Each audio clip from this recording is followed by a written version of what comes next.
क्या खत्म होगा कोरोना का प्रकोप? सूर्य ग्रहण बनेगा कोरोना का काल। ज्योतिष ने बताया कोरोना के खात्मे का दिन। दोस्तों, आपके इन्हीं सारे सवालों के जवाब जानने के लिए जुड़े रहिए हमारे साथ इस वीडियो में।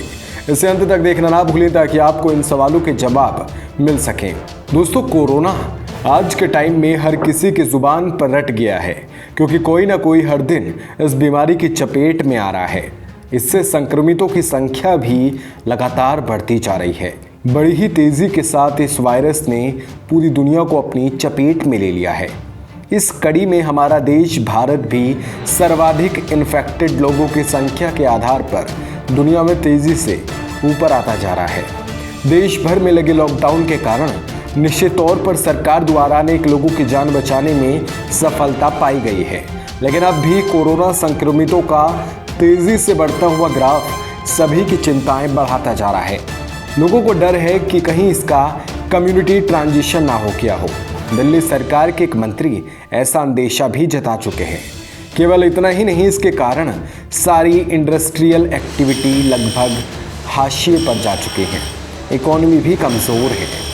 केवल भारत ही नहीं बल्कि दुनिया के अनेकों देश और सुपर पावर कहे जाने वाले अमेरिका और ब्रिटेन जैसे देश भी इस बीमारी के चलते चरमराती हुई अर्थव्यवस्था के शिकार बन चुके हैं।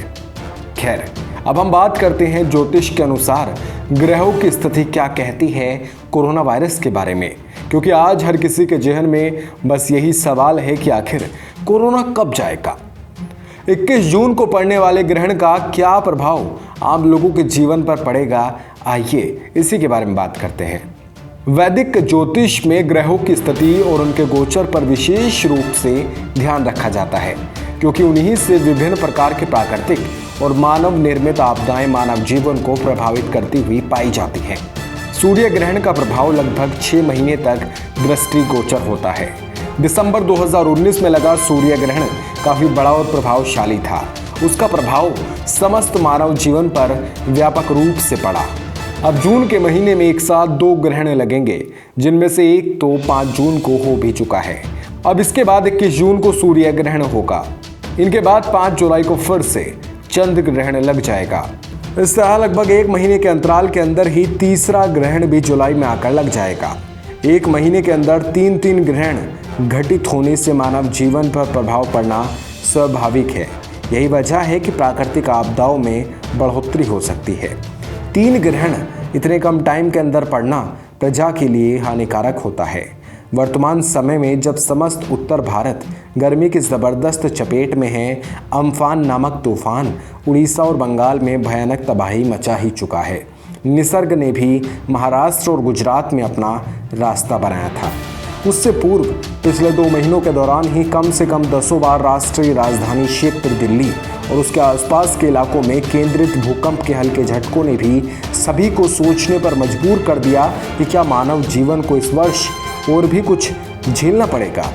यहाँ ध्यान देने वाली बात यह है कि 5 जून को लगा चंद्र ग्रहण केवल एक उपचाया चंद्र ग्रहण था, जिसका ज़्यादा प्रभाव नहीं हुआ।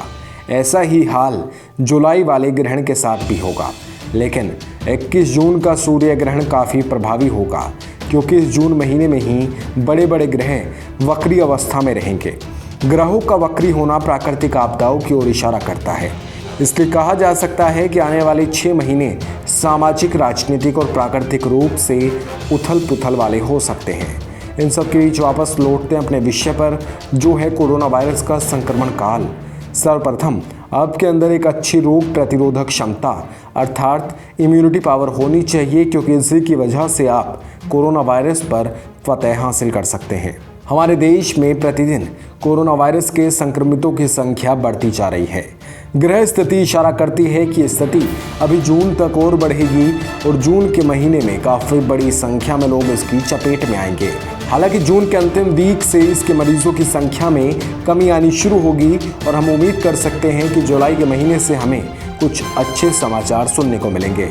सितंबर में इस स्थिति में फिर से एक बार इजाफा होने की संभावना बन सकती है। इसलिए सभी को अपना ध्यान रखना होगा और अपने जीवन की परिस्थितियों को ध्यान में रखते हुए अपनी दिनचर्या को निर्धारित करना होगा कि सोशल डिस्टेंसिंग का अर्थात सामाजिक दूरी के दायरे का पालन जरूर हो। मास्क लगाकर आप बाहर जाएं, बार बार हाथ धोकर ही अपने काम करें ताकि आप इस खतरनाक वायरस से बच सकें।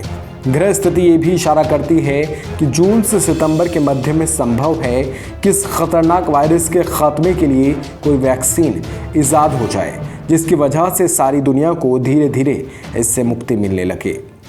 स्वतंत्र भारत की कुंडली को देखें तो वर्तमान में बृहस्पति का गोचर कुंडली के नवम भाव में चल रहा है, जहां से 30 जून को वो वापस अष्टम भाव में आ जाएंगे।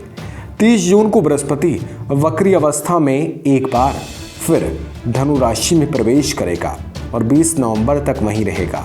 सितंबर में राहु भी गोचर में परिवर्तन करके देश के लगन अर्थात वृषभ राशि में प्रवेश करेगा, जिससे केतु सप्तम भाव में आएगा और अष्टम भाव केतु के प्रभाव से मुक्त हो जाएगा। ऐसी संभावना है कि जुलाई से सितंबर के बीच में कोरोना वायरस जैसे संक्रामक रोग पर नियंत्रण पाने के लिए विभिन्न स्वास्थ्य टीमों द्वारा की जा रही कोशिशों के कामयाब होने की संभावना बन जाएगी। संभव है कि जुलाई से सितंबर के मध्य में कोरोना वायरस के प्रमुख रोकथाम के लिए किसी खास वैक्सीन को ईजाद कर लिया जाएगा ताकि सारी दुनिया इस महामारी के शिकार होने से बच जाए। हालांकि अभी जो स्थिति बन रही है उसके मुताबिक आने वाले समय में मरीजों की संख्या बढ़ने की पूरी संभावना है, इसलिए हम तो यही उम्मीद करते हैं कि जल्द ही वैक्सीन बने और इस बीमारी से हम सबको निजात मिले। बाकी आपका क्या सोचना है कमेंट सेक्शन में हमें ज़रूर बताइएगा। वीडियो अगर आप यूट्यूब पर देख रहे हैं तो चैनल को सब्सक्राइब कर सकते हैं, फेसबुक पर देख रहे हैं पेज को लाइक कर सकते हैं। शुक्रिया।